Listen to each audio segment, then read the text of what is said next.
Guys, we're back here on a Monday and we are baling hay today. So we're over here at the dairy. We're baling the waterway here right by the creamery, and gonna bale several waterways today. One over here, one over at the farm right down the road that my uncle owns. Bale it. And then another farm that we rent have some hay ground over there. So we're gonna run around to several different spots and do that. So we already had some problems today. John's son Eli is raking hay, and that tractor over there behind the calf huts, it's broke down, and Eli just got hooked up to our other loader tractor with the rake on it, and he's gonna go use it to rake. So anyway, that other older tractor, it's a 4430, and it's showing its age. It seems like it has problems every other week. We use it to spread manure, mow hay, rake hay, and some other odd jobs like rotary mowing. We use it to mow road banks, shred pastures, stuff like that. But anyway, seems to be having a lot of problems here lately, but sometimes that's the way it goes. But John, he was going to cut some wheat, and he started yesterday afternoon, and then he broke down. So anyway, tis the season for a lot of breakdowns, I guess. Alrighty, so we're back out here baling grass hay. It's the next day. Yesterday I wasn't able to get all the hay baled because we had problems with the monitor again. So, well, I say again, it was earlier this year whenever we did our triticale, we had problems with the actuator not sucking back in to cut the net wrap, and that's exactly what was happening yesterday. And so called the deer mechanic out to come and help me try to figure it out, and after 3 or 4 hours of working on it, we finally figured out that there was a bad relay in the monitor. So anyway, we got that fixed and got back to baling, and then I choked up really bad. So it was kind of just one of those days where it seemed like nothing wanted to work right. It was one thing after another, and then to end the day, I had a tire that was leaking air on this tractor. So then at the tire shop out here this morning, and they fixed that, and they actually put 2 new tires on the front. So anyway, it's just one of those days, but hopefully today's a little better. I actually had a little issues with the chain there earlier too, and anyway, took a link out and it's all good to go. But some days are just like that with farming. But anyway, we're over here on the rented farm. We rent 40 acres of row crop ground from these people, and then we hay this ground here, and works pretty good. So we finished up over at the rented farm, and now I'm over at the neighbors. We're baling hay over here. So luckily I'm able to have Bryce is back at the dairy babysitting the robot, fetching cows and whatnot. But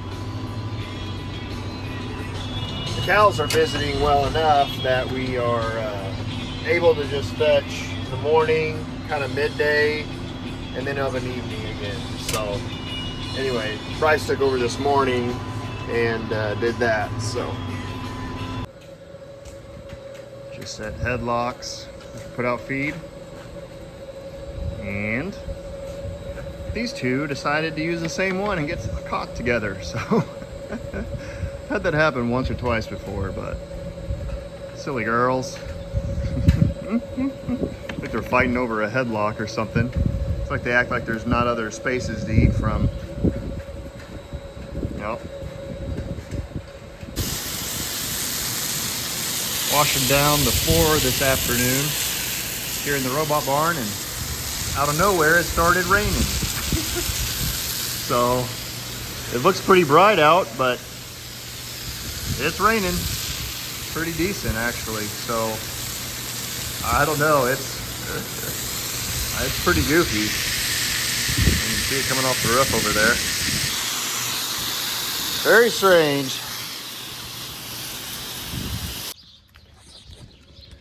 So we're back here Friday morning, and I am walking up some fetch cows, and actually already brought this cow up, but I'm walking her back in because it had connection attempt failure with her right rear. So her rear teats are kind of close, so it has problems with her. But anyway, scraped the alley this morning. We got some rain last night. Actually, I haven't looked at the rain gauge yet to see how much rain we got, but it was a pretty good amount. But anyway, enough to make things good and wet here in the alley, so I went ahead and scraped it. So we'll run her back in, and I'll try to see if I need to help. Her right rear is just finicky, so I'll see if I can help out her right rear, maybe help keep it on. And I don't know, I maybe need to change to different liners. They have a 18 millimeter liner. I might try to give that a try. I don't know, we'll see. Still trying to figure all that out. This right rear is just tilted in a little far. Always has problems with that.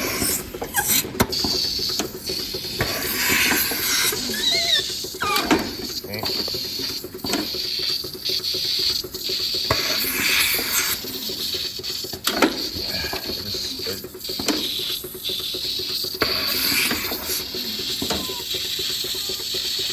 It leaks air, so then it doesn't sense milk flow, and then it kicks it off. Sometimes it'll get it just fine without me having to help on her right rear, but I just gotta help keep it good and tight up against her udder for a while, so it senses milk flow, and then I can usually walk away. But a lot of times I gotta help it get started, so I don't know if I need to get some smaller liners. I know her teat placement's not great, but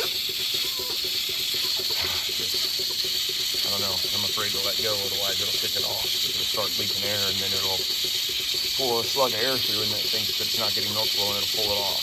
So, I don't know. It's kind of a frustrating part, but there's two other cows that are kind of similar like this, but she's the one that gives me the most fits. There's another one that's pretty similar, but there's one that's kind of hit or miss, so I don't know.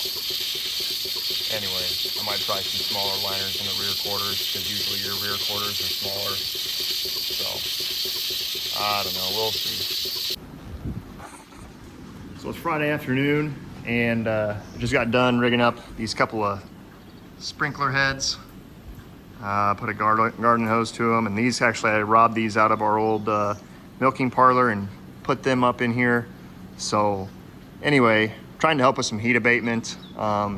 Just figured I'd put it right above the fetch pen in case you got a big group of fetch cows that are just hanging out there. They can kind of get cooled off while they're waiting and not be so hot while they're sitting in the fetch pen.